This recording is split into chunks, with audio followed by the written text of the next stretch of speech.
प्रिय विद्यार्थियों, नमस्कार।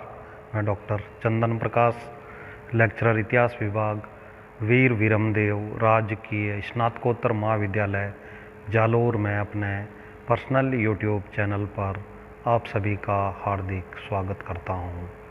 प्रिय विद्यार्थियों, आज हम B A part second year paper second के अंतर्गत सामंतवाद का विकास के बारे में अध्ययन करेंगे। सामंतवाद जीवन का वह मार्ग था जो शार्लमैन के बाद के काल की विशिष्ट परिस्थितियों में अपनाया गया था।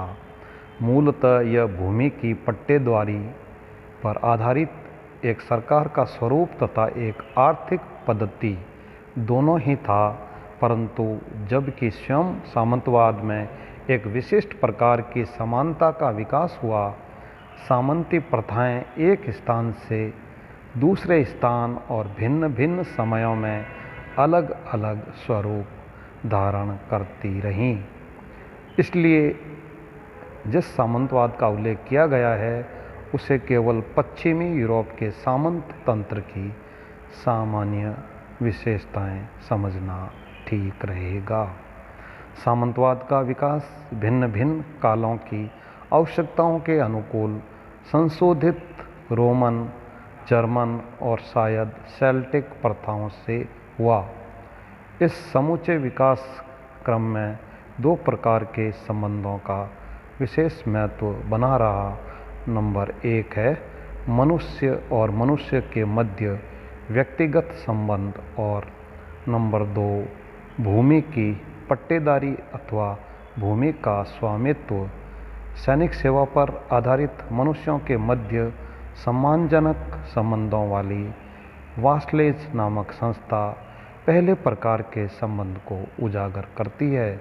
यद्यपि वास्लेज का जन्म विवादग्रस्त है, परंतु सामान्यतः ऐसा माना जाता है कि शार्लमैन के उत्तराधिकारियों के काल में वासल यानी अनुचर का अभिप्राय अपने से ऊंचे व्यक्ति के अंतर्गत लड़ने वाले व्यवसायी व्यक्ति से था। इस बीच बिशप और काउंट जैसे अन्य बहुत से प्रभावशाली लोग जिनके अधिकार में बड़े बड़े भूमि खंड थे, फीडलस अथवा होमिनेज यानी स्वामी भक्त के रूप में राजा के साथ संबंधित हो गए।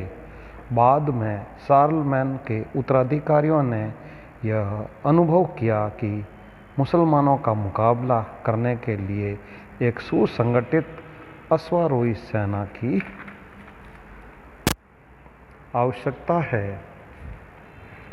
अतः वासल को घोड़ा रखने और सैनिक सेवा देने के बदले में भूमि का विशेष अनुदान दिया गया। इस प्रकार का अनुदान बेनिफिस कहलाता था और अनुदान में दी गई भूमि से वासल अथवा अपना तथा अपने घोड़े का खर्चा सरलता से पूरा कर सकता था। बाद में सभी भूमिपतियों और प्रभावशाली लोगों ने भी सैनिक सहयोग की अपेक्षा की जाने लगी। समय के साथ साथ यह परंपराएं कानून का रूप ले बैठी और तब इनसे संबंधित समारोहों पर भी विशेष ध्यान दिया जाने लगा। अपने स्वामी का आदमी यानी होमो बनने के लिए वासल यानी अनुचर को स्वामी भक्ति के कुछ कार्य संपादित करने पड़ते थे। चूँकि उसकी स्वामी भक्ति ही मुख्य बात थी, अतः उसे अपने स्वामी के प्रति स्वामी भक्ति की शपथ भी लेनी पड़ती थी। चूँकि सामान्य और धार्मिक दोनों ही प्रकार की भूमिपतियों को अपने अपने भूमि खंडों के अनुपात से सैनिक सेवा प्रदान करनी पड़ती थी, अतः उन लोगों ने अपनी अपनी भूमि के कुछ क्षेत्र बेनिफिस के रूप में प्रदान किए।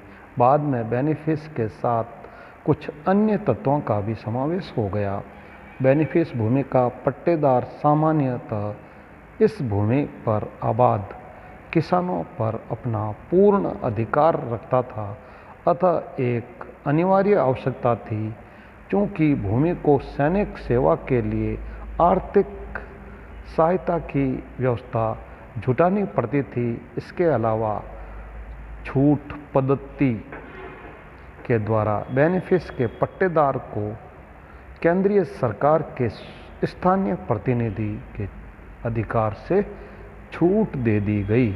इस प्रकार बेनिफिस भूमि का पट्टेदार अपने स्वयं के सशस्त्र सैनिक रख सकता था, अपनी स्वयं की अदालतें कायम कर सकता था और अपने करों को स्वयं वसूल करता था। उसे बेनिफिस का अनुदान देने वाले स्वामी का आदेश मिलने पर अपने सैनिकों के साथ उसकी सेवा में पहुंचना पड़ता था।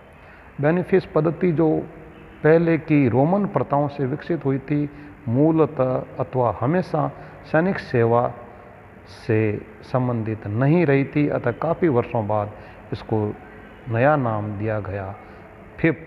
फिप वह भूमि थी जो सैनिक सेवा के बदले में दी जाती थी, परंतु चूंकि इसमें सरकारी अधिकार भी सम्मिलित था, यह एक कार्यालय यानी दफ्तर भी था और यही एक मुख्य कारण था जिसकी वजह से फिप यानी जागीर ज्येष्ठ पुत्र को वंशानुगत उत्तराधिकार के रूप में प्राप्त होती रही, क्योंकि भूमि का विभाजन तो हो सकता था परंतु कार्यालय या ऑफिस का नहीं।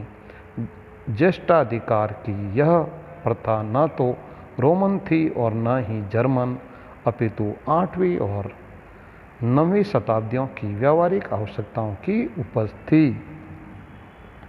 प्रिय विद्यार्थियों, इस प्रकार आज हमने सामंतवाद के विकास के बारे में अध्ययन किया है। Very thanks.